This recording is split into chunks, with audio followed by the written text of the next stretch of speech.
Hi, my name is Rachael Heddinger, and this website is my Capstone portfolio. On my homepage, you'll see a picture of me and a little bit about myself. My name is Rachel. I have a dog named Sadie. I teach second graders in Baltimore County, and I'm a Towson graduate student. As you move further along, it tells you that this blog is dedicated to showcasing the work I've completed as a part of my Master's in Instructional Technology program.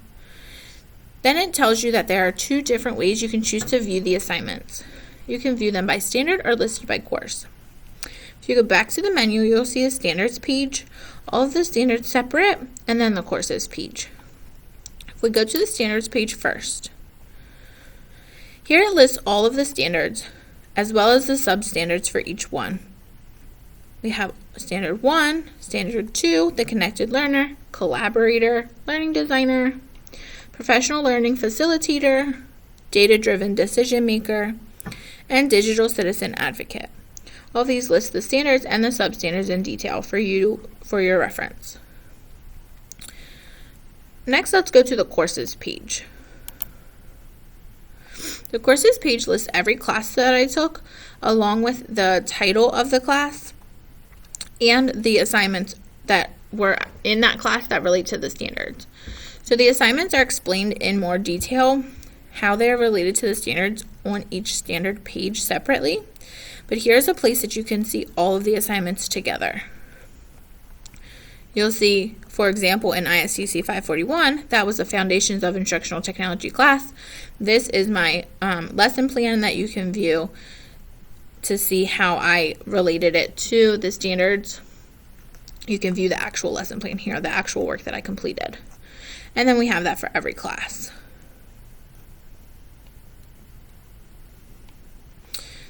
This class, Multimedia Design, had a couple different projects that I used to relate to the standards, so you'll see different ones there, but you can download any of them. Now we'll get to the good stuff. If you go back to the menu, we have each individual standard. So we're going to go standard by standard and see how we aligned. Standard 1 was the Change Agent standard. I completed a few projects and assignments that correlated to the standard.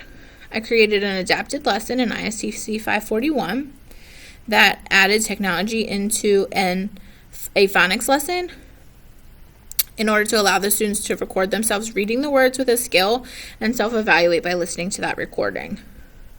I also completed a change agent assignment, which was revising lessons using various learning models, including technology into them, and keeping in mind the universal design for learning aspects that need to be included in lessons. My self-study, I focused on my learning as an educator as well as a student, and how that can align to me being a coach for other educators and leaders, and as well as helping my students. The Professional Learner Facilitator Plan, I will go into a bit more detail later, but this was very helpful in seeing how I could create a professional development in order to meet the needs of learners as educators.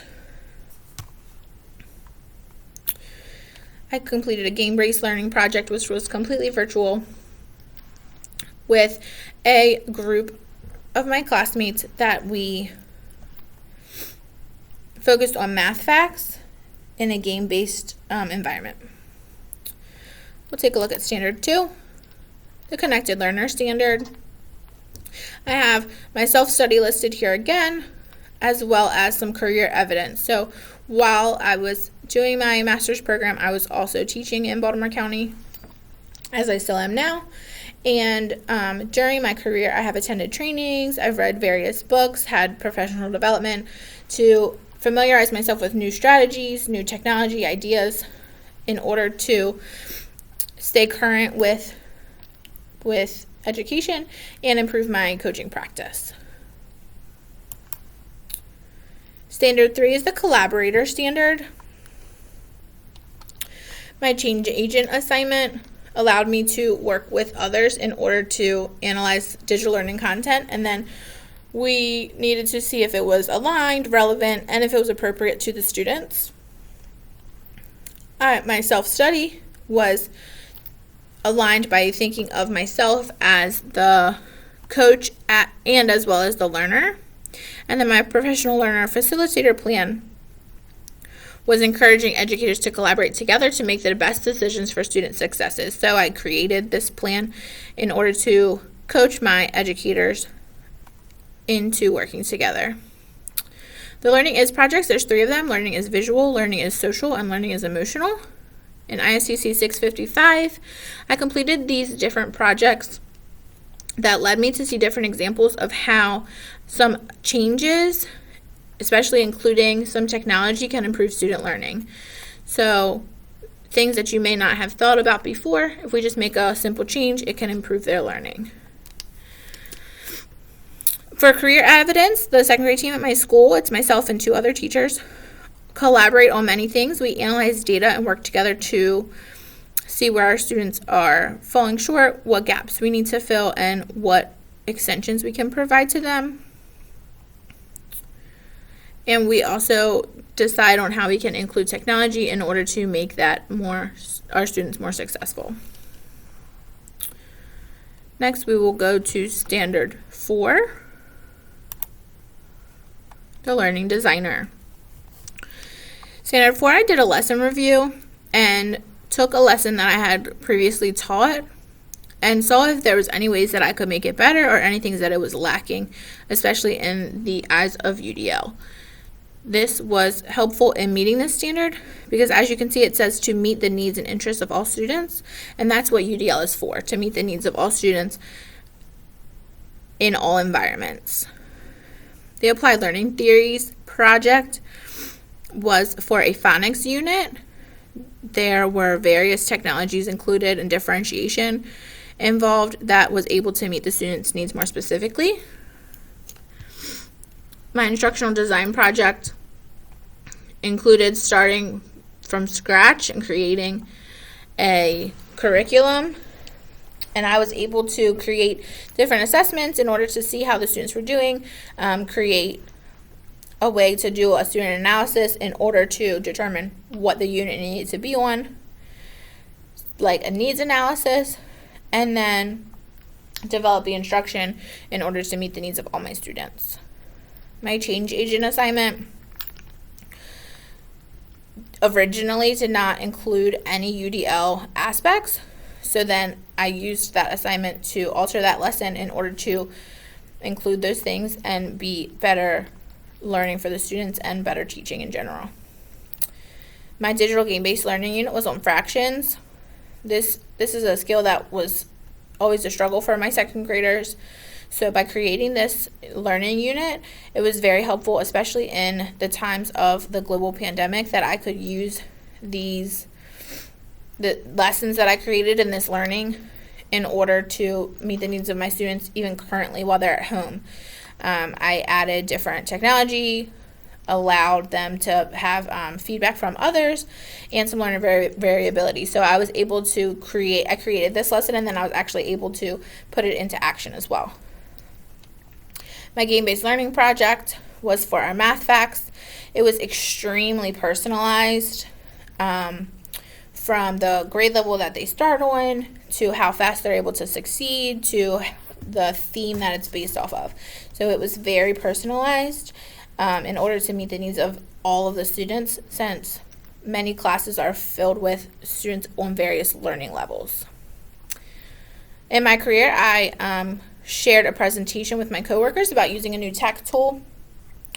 The Baltimore County provided us earbuds to use, and with all the new technology, many teachers were apprehensive about using something new, so I put on that presentation, and by using them, it allows me to be more active and support the student learner variability when students are in a hybrid format. Next up, we have Standard 5.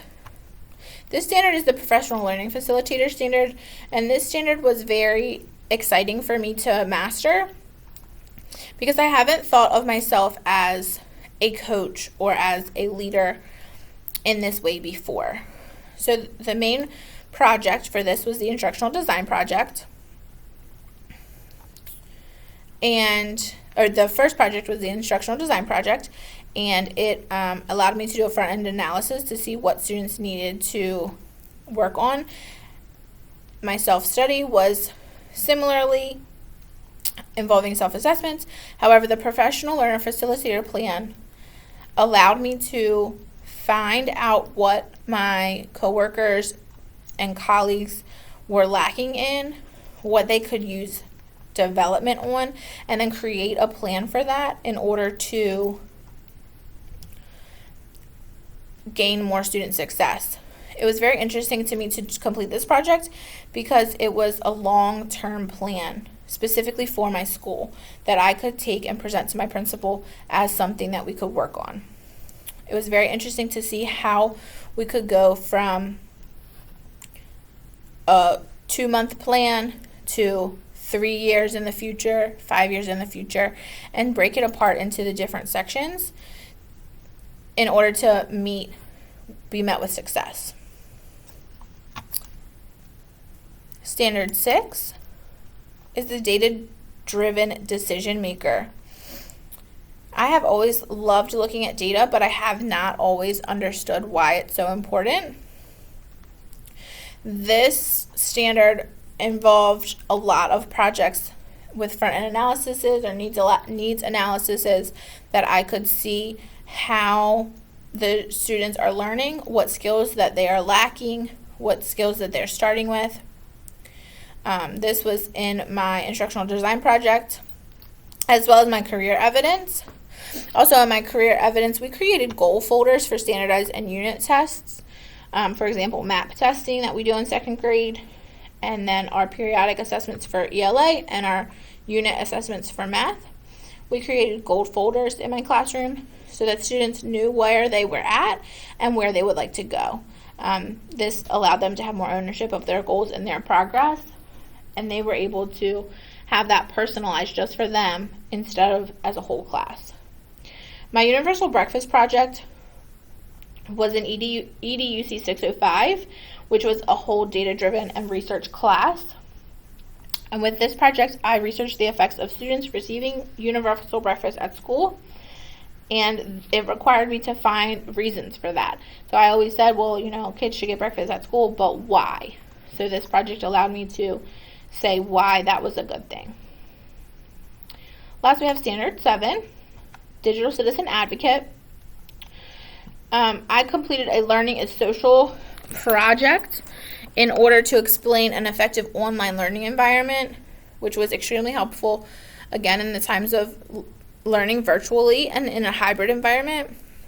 It allowed for finding out more about how to establish relationships in a virtual environment and how to kind of build a community a bit better. I also completed online credibility lessons while I was teaching that can help to identify credible and non-credible sources of information on the internet when my students were completing a research project. So that is my portfolio. You can click on the home button just to go back to the home page. I would love you to investigate and look through all of my standards, check out the projects that I have done. As you could see, they are also linked individually here. So if you're looking for something specific, you can check out the standard and then the assignment that I completed. Thanks so much for visiting my page.